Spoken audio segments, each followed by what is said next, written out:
dosa yang boleh membaham keseluruhan pahala puasa. Allahu Rabbi.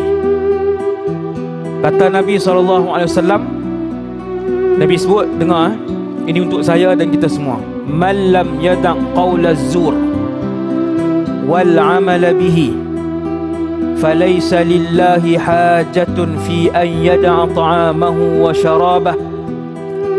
Sesiapa yang tidak boleh tinggalkan perkataan-perkataan keji dan beramal dengan perbuatan keji, Allah tidak memerlukan kepada puasanya. Nasihat ni untuk kita semua yang berpuasa Ramadan. Alhamdulillah kita puasa Ramadan. Kena jaga ada dosa yang membaham keseluruhan puasa yang agung itu.